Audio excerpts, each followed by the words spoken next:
So American households are now, according to this article, carrying record amounts of debt. What's going on is inflation, in part inflation. The safety nets have gone away. There is inflation. People are out and about, and U.S. household debt climbed to a new record at 15.24 trillion.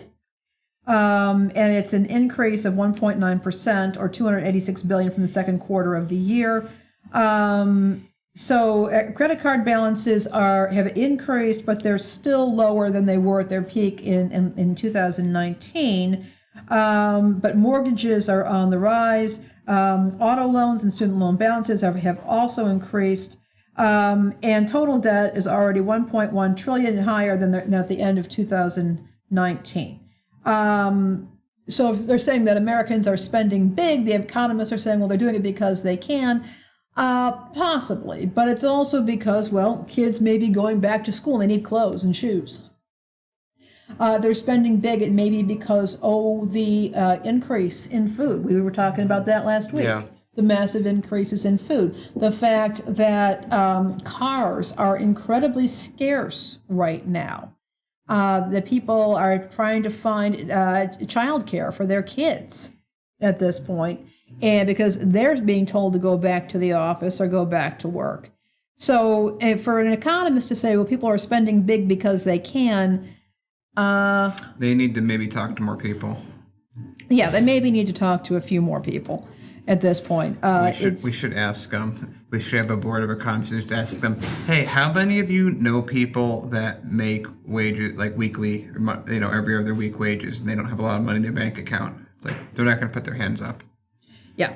So household debt is there. It is crushing people. When you combine that with limited access, I mean, at this point, it's not even just limited access to health care. People who technically are supposed to have access to health care are not getting it because healthcare workers aren't at work, or because you have hospitals and pharmacies that are shutting down because they can't find workers, or because insurance companies aren't paying them what the big companies can negotiate. It's an ongoing trap for so many people. I was just thinking, remember how we were told by TV pundits that we couldn't give regular working class people money because it was going to cause inflation, and then we didn't give working people money and we still got inflation?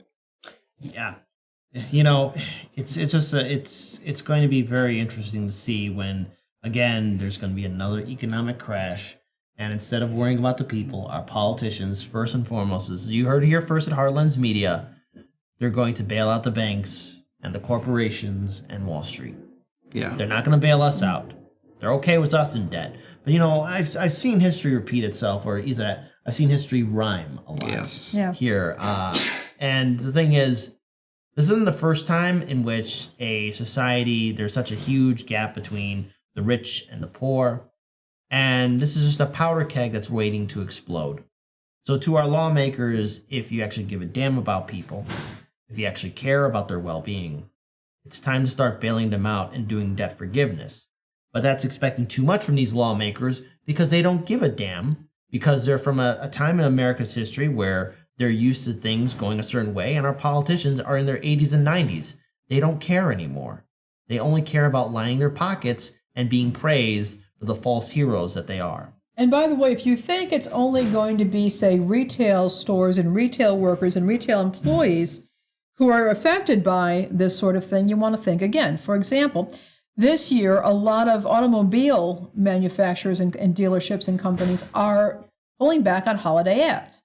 Normally, holiday ads are a big deal because people are going to treat themselves, they're going to buy stuff, and they're pulling back because they don't have the inventory due to supply chain issues. Well, that's an issue for a number of people, not the least of which the people who do those ads. Those ad agencies, those graphic artists, those editors, those actors, whoever, the production staff, all right? We have whole industries here that are banking on holiday ads for consumer goods. Now they're going to be hurt badly because they're not getting their usual Christmas business. everybody is going to be affected by this and is being affected by this at this point. You can't segment yourself off and say, well, my industry is just fine, because clearly it's not. Yeah, I'll say the same thing I feel like I've been saying all show. America's falling apart. Yeah. And the fact that people seem to be operating as if business, it's business as usual. Well, It has been business as usual, but that doesn't work anymore. The business as usual is what's causing this. Again, it's like we ran out of ways to generate revenue, so now it's just controlling costs. And remember, lobbying at a big scale is the most cost-efficient way to grow a company, because every dollar you invest in lobbying efforts on a grand scale, you get $1,000 in return if you do it on the federal level. You're able to compete on the federal level lobbying. So, again, America is eating itself, and we're watching it happen. And I don't know when the breaking point's going to be, but I'm waiting for something to turn this momentum back. Something. Well, the thing is, either it turns back or it falls off a cliff and takes everybody with it. And we're all going to get hit. Yeah. So whether you like it or not, this is something we're all going to have to deal with.